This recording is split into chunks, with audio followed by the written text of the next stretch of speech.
Buenas noches, Colombia. Les saludamos desde los estudios centrales. Hoy hay emociones encontradas.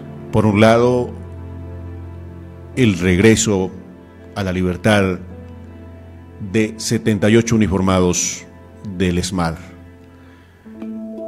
integrantes policiales que fueron secuestrados por la supuesta guardia campesina en zona rural de San Vicente del Caguán, exactamente en la vereda Los Pozos, luego de que el pasado jueves manifestantes atacaran una estación de una empresa petrolera, Esmeralda Energy.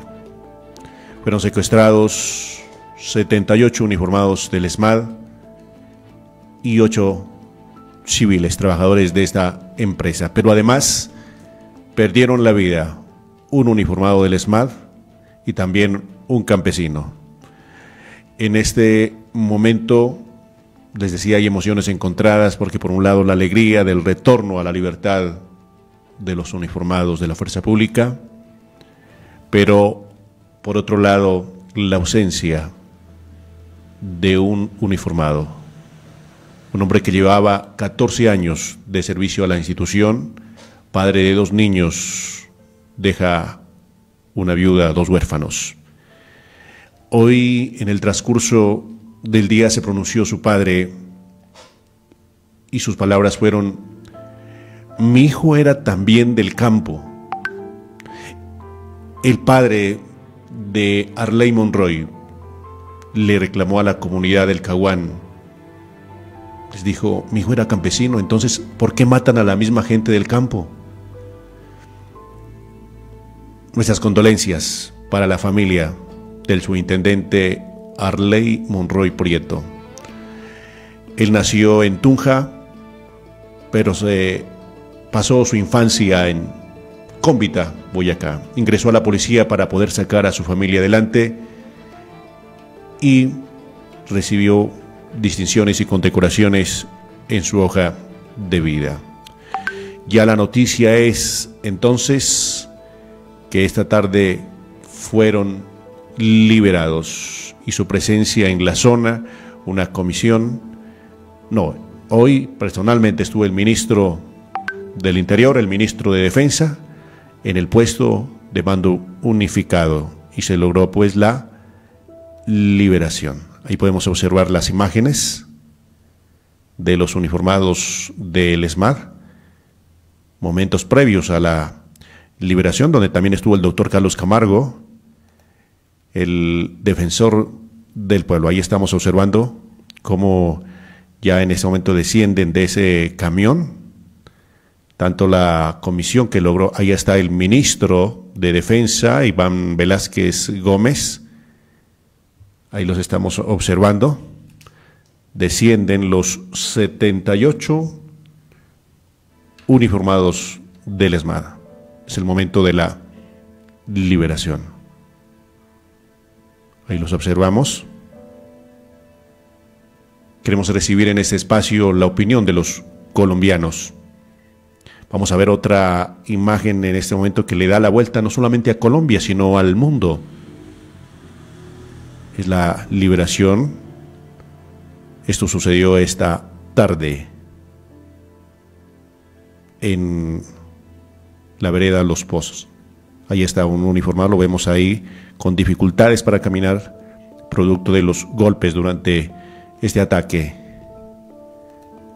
Ahí está, vemos los camiones, vemos la presencia de los organismos que mediaron para su liberación. Y ahí vemos la guardia campesina. Esa es la noticia, la liberación de los integrantes del ESMAD.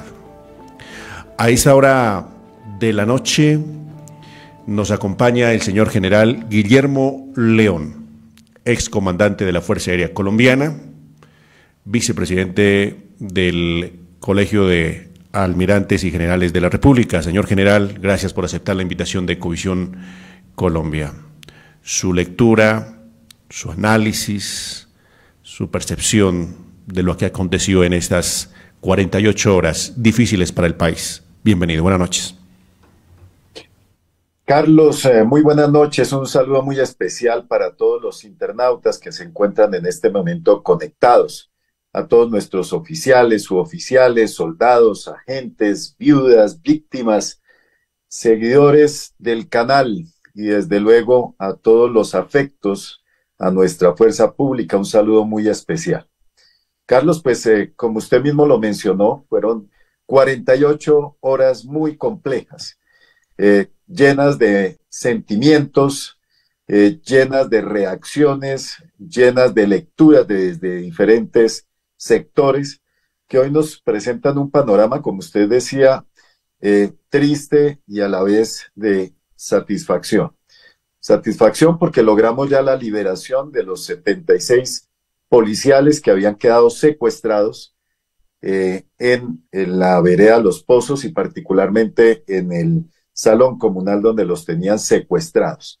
Pero por otro lado, triste con la pérdida de nuestro subintendente Ricardo Arley Monroy, quien falleció y en estos hechos asesinado por la fuerza de los grupos que estuvieron en contienda en este sector. Así que nos encontramos apesadumbrados, nuestro saludo de solidaridad con las familias, particularmente con su familia en Cómbita, igual con la familia que ha dejado sus dos hijos, abrazándolos en esta situación donde nos llena de sentimiento y se nos arruga el corazón por estos hechos acaecidos.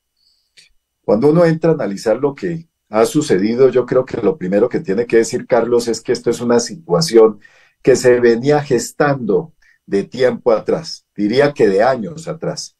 Nosotros recordamos imágenes tristes de secuestros anteriores de grupos de nuestro Ejército Nacional, de nuestra Policía Nacional, particularmente en el departamento del Cauca, donde eran totalmente reducidos, humillados, maltratados, golpeados, tratando de evitar el accionar legal de nuestras autoridades para ejercer control del territorio en diversas partes del territorio colombiano.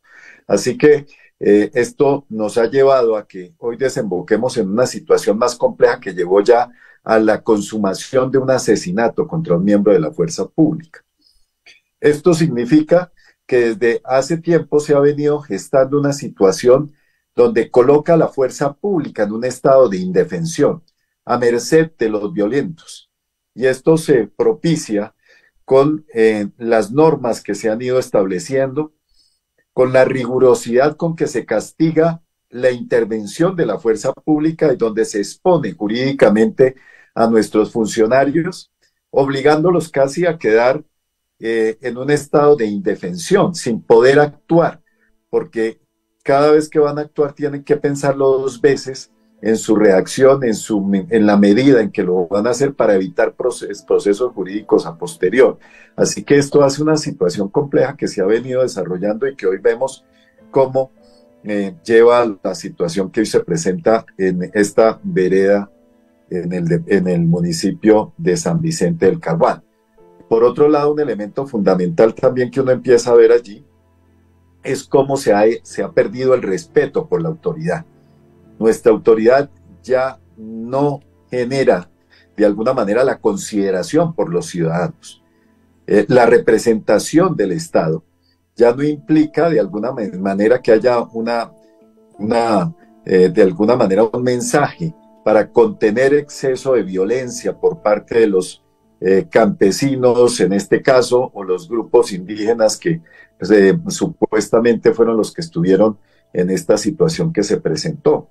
Así que hay una pérdida de autoridad, hay una pérdida de credibilidad y al final esto lleva a sentir que el Estado está en un estado de indefensión y de debilidad, que lo que hace es de alguna manera auspiciar o alentar a que sigan sucediendo estos hechos de violencia, donde el Estado de Derecho está en entredicho el cual es un elemento esencial dentro del orden jurídico constitucional del Estado colombiano.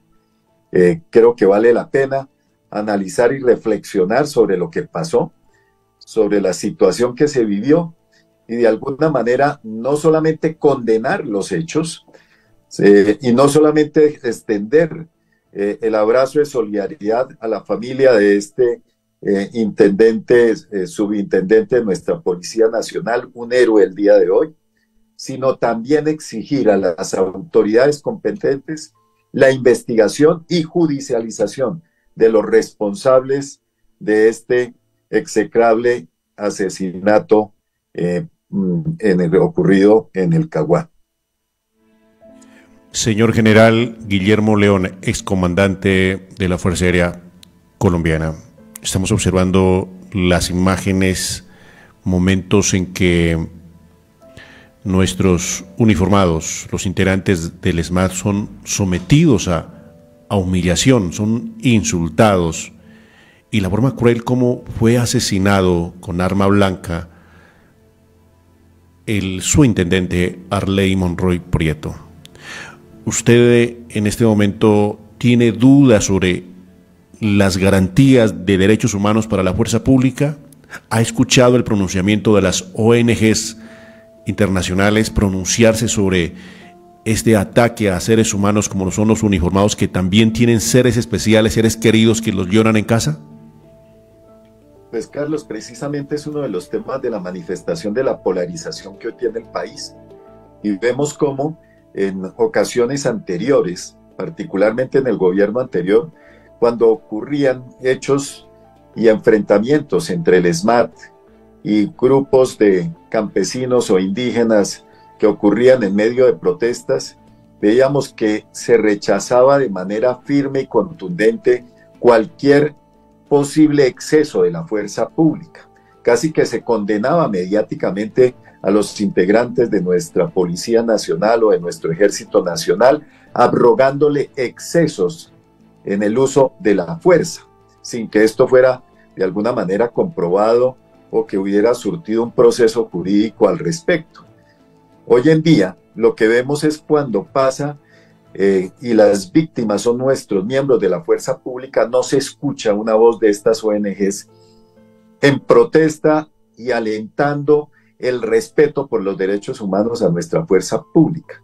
Ahí es donde uno siente que el país está totalmente dividido e ideologizado con respecto a los derechos humanos. Si es el caso de la población civil, los derechos humanos son de primer orden, se deben cumplir y se deben exigir de manera vehemente. Cuando suceden estos hechos como el de nuestro subintendente Ricardo Arley Monroy, no hay voces que se levanten, no hay protesta, excepto los veteranos, los retirados de nuestra fuerza pública y alguna que otra persona o miembro de alguna organización de víctimas de nuestra fuerza pública que se pronuncia al respecto. Así que lamentamos que aquí tengamos doble rasero. Pareciera ser que los miembros de la fuerza pública no tuvieran derecho a la protección de sus derechos humanos y sus derechos fundamentales. Y eso es lamentable en una sociedad que se dice democrática. Creo que es un punto de reflexión para toda la sociedad el analizar lo que ha pasado con estos hechos y cómo ha reaccionado la sociedad. Aquí no vemos puntos de encuentro, de reconciliación y de un futuro de perdón entre todos los colombianos. Aquí lo que vemos es retaliación, venganza y revancha en este tipo de comportamientos y un total desapego a la autoridad legítima del Estado. Bueno, hay unos audios que se han vuelto virales y tienen que ver con la reacción, con el apoyo y el momento exacto de este ataque a esa estación petrolera, donde se escucha a los uniformados pedir apoyo y ese apoyo no llegó a tiempo. Bueno, argumentan que las condiciones de tiempo no eran las apropiadas. ¿Cree que hubo digamos, alguna tardanza, alguna mala gestión? ¿Cree que esto amerite alguna investigación? Señor general, usted que fue comandante de la Fuerza Aérea Colombiana. Carlos, lo primero que creo que debe pasar en este momento es una revisión de los hechos que sucedieron durante esta situación que se presentó en San Vicente del Caguán, en su zona rural. Analizar cuáles fueron las medidas que se tomaron, cómo se armó el dispositivo, qué instrucciones se dieron, cuál fue la reacción y el actuar de nuestra fuerza pública ante los hechos y la azonada de la cual fue objeto por parte de estos supuestos grupos de indígenas y de guardias campesinas. Y a partir de ahí, hacer todo el análisis también de cómo fue la solicitud de los apoyos pertinentes y cuál fue la respuesta que se dio y en qué circunstancias se sucedieron todos los hechos. Yo creo que aquí hay que hacer un ejercicio muy interno de análisis para determinar realmente qué fue lo que sucedió, qué se hizo bien, qué no se hizo bien, qué pasó que no se pudo de alguna manera atender los requerimientos necesarios, pero sería apresurado y sería un poco atrevido empezar de alguna manera a dar respuestas a situaciones que no conocemos en sus minucias, porque solamente los que estuvieron allí inmersos conocen cada uno de los detalles. Yo estoy convencido que cada vez que hay una operación y una necesidad como la que se presentó, todas las fuerzas y particularmente en este caso la Policía Nacional está presta y dispuesta a atender lo necesario con el fin de preservar la vida y la integridad de todos sus miembros. Así que creo que hay que esperar un poco a que se deduzcan o se analicen todos estos hechos, pero independiente de eso hay que, como dice, proceder a hacer las investigaciones del caso para poder determinar lo que ocurrió e igualmente que no pasen impunes las situaciones que se dieron en estos hechos. La oposición y algunos empresarios pues están de acuerdo. Bueno, la oposición va a convocar a moción de censura, entre ellos el representante de la Cámara, José Jaime Uzcategui, la senadora del Partido Centro Democrático, María Fernanda Cabal, también moción de censura al ministro de Defensa, Iván Velázquez Gómez, para que explique por qué ese apoyo tardío, cómo se manejó esta situación, y más cuando se tiene en cuenta, y eso lo hemos conocido a través de los medios de comunicación, que la procuradora regional del departamento del Caquetá alertó, se preveía que esto iba a pasar y finalmente pues no se hizo nada. Incluso el alcalde estaba enterado de la situación. ¿Qué cree que vaya a pasar en esa moción de censura al ministro de la Defensa? Pues lo primero que hay que decir, Carlos, es que es totalmente oportuna y pertinente.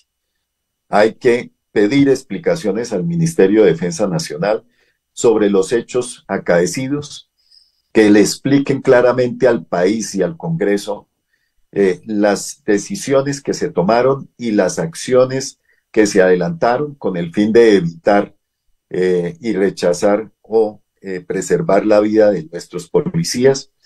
Y eso creo que es supremamente importante para una democracia. Seguramente, de acuerdo a la respuesta y explicaciones que allí se den, pues se tomarán las decisiones respectivas. Sin embargo, teniendo en cuenta cómo está constituido hoy en día el Congreso de la República, pues diríamos que poco habrá que hacer y que se pueda avanzar en este tema. Se darán las explicaciones, se escucharán por parte de los congresistas, pero no creo que vaya a prosperar más que esta fase, dado la inferioridad numérica de los partidos que están citando a esta moción y desde luego la mayoría abrumadora de los partidos que conforman el pacto histórico y los partidos que se adhirieron al gobierno nacional. Estamos en directo a través de Ecovisión Colombia con el señor general Guillermo León, excomandante de la Fuerza Aérea Colombiana. Con actos como este, como lo acaecido en la vereda Los Pozos San Vicente del Caguán, donde se humilló, donde se maltrató a la fuerza pública. ¿Usted cómo cree que esté o que siga la moral de los uniformados, de las fuerzas militares y de la Policía Nacional, si no hay esas garantías de derechos humanos, si no hay ese apoyo mutuo? ¿Se afecta la moral de las tropas? Indudablemente, Carlos, claro que la moral se afecta.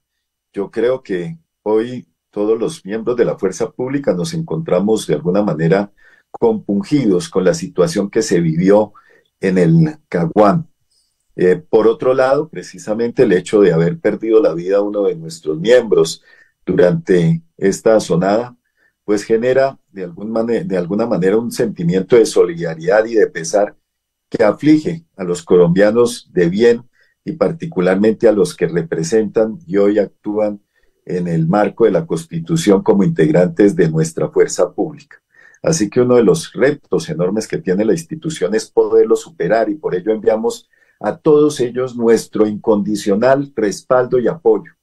Y los invitamos a seguir con la misma vocación y amor patrio, luchando por las fuerzas, con todas las fuerzas, para mantener el legado de nuestros antecesores y de los colombianos de bien que lo han construido. Así que sabemos lo que están pasando, pero les enviamos nuestra voz de aliento, que se sientan rodeados y acompañados para continuar con esta labor heroica y de entrega para proteger a todos los colombianos en su vida, honra y bienes en cada rincón de la patria. Y para los miembros de los mandos de nuestras organizaciones, indudablemente será un reto el mantener la moral en alto de nuestros miembros e integrantes para continuar cumpliendo nuestra misión constitucional. María Fernanda Cabal, de la oposición, senadora de la República, ha colocado la denuncia por lo transcurrido, por lo acaecido en la vereda de Los Pozos con los uniformados del ESMAD, y ella ha pedido al fiscal Francisco Barbosa que se investigue la conformación, que se investigue la financiación y la figura de la que hace uso esta autodenominada Guardia Campesina. ¿Usted, señor general, había escuchado sabía de esta existencia de la Guardia Campesina? Bueno, Carlos, con respecto a lo que me acaba de mencionar, sí, hay guardias campesinas ya establecidas en todo el territorio, en partes del territorio nacional. Estamos hablando de que aproximadamente hay unas 5 guardias campesinas ya establecidas en el departamento de Santander, exactamente en el Catatumbo, en el Guaviare, en el Meta, Putumayo y en Cauca. Así que estas guardias campesinas ya tienen existencia. Sin embargo, es importante, Carlos, ahora que lo trae a colación, el que estemos enterados que hay un proyecto de ley que cursa desde el año anterior en el Congreso de la República. Ese proyecto de ley, que si no estoy mal es el número 052, se presentó el 25 de julio. Y lo que busca es reconocer y reglamentar las guardias campesinas como mecanismo comunitario de protección permanente de la vida, el ambiente, el territorio y la identidad campesina. Este proyecto de ley lo que le da es todavía más facultades, le da más tareas a las guardias campesinas y un fortalecimiento de esta figura. Y me parece que esto es peligroso porque el hecho de fortalecer las guardias campesinas es de alguna manera inducir algo de lo que pasó con lo que llamábamos nosotros las cooperativas, las convivir, perdón. Y creo que esto puede generar mayor violencia. No sabemos hasta dónde puedan derivar, pero situaciones como la que pasó ayer, donde hablamos de una asonada, muestran los riesgos que tienen estos mecanismos y que el gobierno nacional haya permitido la creación de estas guardias campesinas sin un marco realmente restringido o con unas líneas rojas que realmente estuvieran o se acogieran al marco o a los preceptos por los cuales fueron constituidas y creadas. Cuando uno mira las razones y los fundamentos de estas guardias, realmente es un tema de defensa. es un tema de protección de los derechos humanos y del derecho internacional humanitario de la población y los territorios históricamente, en los territorios históricamente afectados por el conflicto armado. Sin embargo, lo que pasó ayer no tenía nada que ver con la defensa. Era, diríamos, de alguna manera una transgresión al espíritu de la creación de estas guardias campesinas. Y esto debe ser un motivo de análisis, de reflexión realmente sobre lo que están cumpliendo. Le voy a dar un dato. En este proyecto de ley 052 se utilizan términos que generan preocupación por el alcance que ellas mismas tienen. Por ejemplo, se refieren a los principios de la disciplina, se refieren a una estructura para tomar decisiones a través de una asamblea. Se habla también de la necesidad de usar elementos distintivos y de referirse a su indumentaria como equipos y protección para cumplir su tarea. Si uno mira todo este lenguaje, diríamos que es más relacionado con una capacidad militar o del ámbito militar más que unas guardias, diríamos, de ciudadanos que quieren vigilar y preservar, el cuidar unos derechos humanos, el ambiente, el medio ambiente, el entorno en donde viven, y creo que se está pasando a un tema de mayor envergadura. Así que creo que vale la pena poner el ojo sobre este proyecto de ley, el 052, por las situaciones que vimos el día de ayer, que nada tenían que ver con las razones y los objetivos iniciales de la creación de estas guardias campesinas. Vale la pena recordar, señor general León, que de acuerdo con los lineamientos del gobierno, la nueva unidad de diálogo y mantenimiento del orden, que antes se llamaba ESMAD, debía tolerar agresiones y solo podría utilizar la fuerza en casos extremos. Y este es el resultado. Finalizando el año pasado, el Ministerio de Defensa fijó los nuevos lineamientos del Escuadrón Móvil Antidisturbios ante diferentes escenarios. Incluso se sabe un instructivo del señor que impartió el señor general Henry Zanabria, y conocemos que había una indicación que prima la protección del derecho a la protesta sobre el derecho al buen hombre, porque pues sabemos que en estos casos, en esos motines, en estas protestas, se maltrata y se insulta a la fuerza pública. Este es el resultado. ¿Qué puede decir al respecto, señor general Guillermo León? Pues yo sí creo que valdría la pena empezar a verificar y analizar qué fue lo que pasó ayer en los hechos. Primero que todo porque, como usted lo manifestó, Carlos, anteriormente, estas protestas que se estaban presentando por parte de la comunidad en esta zona venían ya desde semanas atrás, casi que un mes atrás, reclamando algunas necesidades y algunos compromisos con la empresa Emerald, que era la que explotaba este pozo petrolero o esta estación de petróleo en esta región. Estas necesidades estaban enmarcadas, que es lo que ellos han mencionado, con el tema de recursos para algunos proyectos que estaban en la región y el mejoramiento de la vía, que estaba deteriorada, aduciendo también el paso de los camiones con el petróleo, con el crudo, con los insumos, que habían llevado a un deterioro mayor a la vía. Sin embargo, y a pesar de que habían algunas manifestaciones, algunos plantones y algunos bloqueos, pues faltaría ver el día en el análisis de lo que pasó, porque al final de la jornada de lo que se vivió, cuando se presentó la sonada, hubo la destrucción del campamento. Se destruyeron propiedad privada, se incendiaron con cócteles Molotov, y se agredió no solamente al ESMAD o a la policía que estaba allí presente para evitar estos desmanes, sino que también se secuestró personal civil que estaba trabajando allí en este campamento o en esta estación. Así que hay que mirar bien cómo fueron los hechos, porque creo que vale la pena para los entes investigadores realmente si lo que sucedió fue dentro del marco de la protesta o si realmente lo que ocurrió fue una asonada, que los dos hechos serían totalmente diferentes y obviamente su aproximación y conocimiento por las autoridades pertinentes serían desde diferentes ángulos.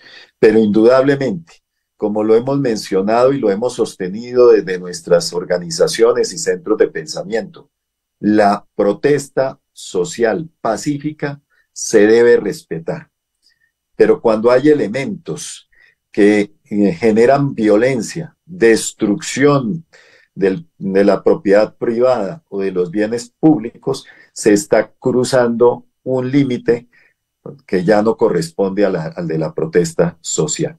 Desde luego, es responsabilidad de nuestra Policía Nacional el atender este tipo de situaciones como corresponde a los parámetros dictados por los superiores institucionales y de acuerdo a la sentencia que emitió la Corte Constitucional el año anterior y que llevó precisamente a que el mando de la Policía Nacional emitiera unas directrices al respecto. Pero creo que debemos entender perfectamente que los hechos violentos dentro de la protesta social la deslegitimizan y entra uno en un escenario que corresponde precisamente a una actuación y a un conocimiento del derecho penal. Bueno, frente a esto, con lo que pasó en las últimas 48 horas y ante la polémica que se suscitó el pasado fin de semana, políticas de seguridad en El Salvador, políticas de seguridad en Colombia. Hay encuestas que dan una alta popularidad para el presidente Nayib Bukele, también encuestas de Inbamer que ya muestran el nivel de aceptación de la gestión del presidente Gustavo Petro. ¿Cuál es la lectura? Hay críticas a la construcción de la megacárcel donde hay más de 2.000 pandilleros, los maras en El Salvador y en Colombia pues está este intento de la paz total donde hay unos diálogos, un proceso de paz con el ELN y donde hay también, se habla de un marco de sometimiento, pero también se habla que no habrán más desertores, que ya no se habrá esa diferencia entre disidencias y desertores porque todos estarán en el mismo cosquetal y se dará ese tratamiento político al parecer. ¿Cuál es su opinión frente a esta polémica, este enfrentamiento en redes, el presidente Nayib Bukele versus el presidente Gustavo Petro? Bueno, Carlos, yo le diría lo siguiente, lo primero que pensaría uno es que son escenarios totalmente diferentes. Me parece que no se debió haber entrado nunca en esa polémica. Primero porque las circunstancias y el origen de la violencia en El Salvador son diferentes a lo que ha ocurrido en Colombia. El otro aspecto es que son países totalmente geográficamente, totalmente diferentes en tamaño, en complejidad del terreno, en fin, características geográficas que lo hacen diferente. Igualmente en su conformación política y social, hay grandes diferencias para los fenómenos que se presentan.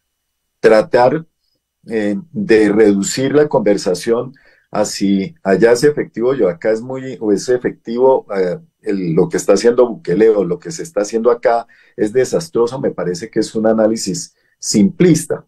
Yo creo que acá hay elementos de profundidad que para diferenciar perfectamente los hechos, lo que uno podría decir es que para la problemática que hay en El Salvador, pues el presidente Bukele ha tomado una política de mano dura, de sometimiento a la justicia de todos los criminales y violadores de la ley, y me parece que hay una respuesta positiva en cuanto a la percepción de seguridad que sienten los ciudadanos salvadoreños.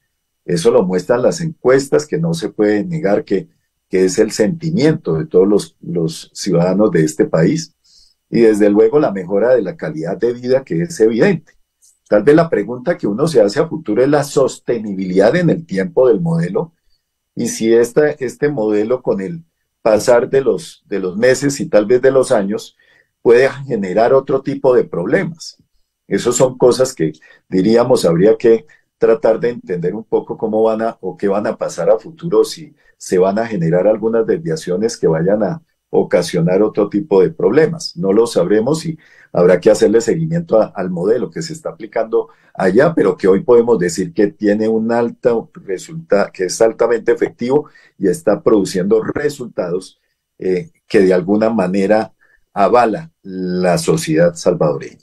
Por el otro lado, aquí yo creo que lo que tenemos es una problemática y con unos elementos dinamizadores de la violencia supremamente complejos, transversalizados por el narcotráfico y las economías ilícitas.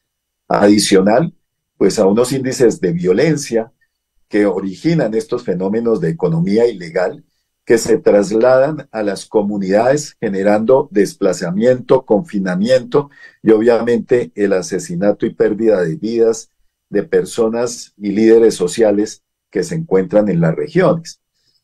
Esta problemática de por sí ha significado retos no solamente ahora, sino retos en gobiernos anteriores, donde se han aplicado diferentes modelos. Hoy, el gobierno actual ha hecho una propuesta diferente, totalmente disruptiva con respecto a las que se tenían con anterioridad. Diríamos que es una propuesta audaz, porque es girar 180 grados. Lo que no sabemos nosotros en este momento si es el resultado que busca el presidente de hoy en día va a dar resultado, pero lo que sí podemos ver en este momento, en lo que hemos apreciado a lo largo de estos primeros meses, es que si bien hay una aproximación diferente, la vemos que se ha ido aplicando de manera desorganizada, sin un planeamiento minucioso, con mucha improvisación. Y esto está generando confusión, no solamente para poder marcar el ritmo de las negociaciones o de las aproximaciones con los grupos que generan la violencia, sino que también ha generado confusión en el actuar de nuestra fuerza pública, que ha llevado precisamente a que se sienta un vacío en cuanto a la protección de todos los colombianos, en cuanto a la protección de la propiedad privada y en cuanto a la garantía de proteger no solamente la vida, sino la honra y bienes de todos los ciudadanos en el territorio. Y eso es lo que preocupa. Hoy vemos un proceso que todavía trata de arrancar, pero de una manera poco coordinada, con muchas preguntas y sin resolverlas todavía, cuando estamos ya avanzando en el tercer mes de una paz de una cese bilateral que no se siente en todo el territorio y donde no se siente una exigencia tampoco por parte del Estado de un cumplimiento ante unos actores que al parecer no tienen una cohesión o una unidad de mando y que hace mucho más difícil el poderlos cumplir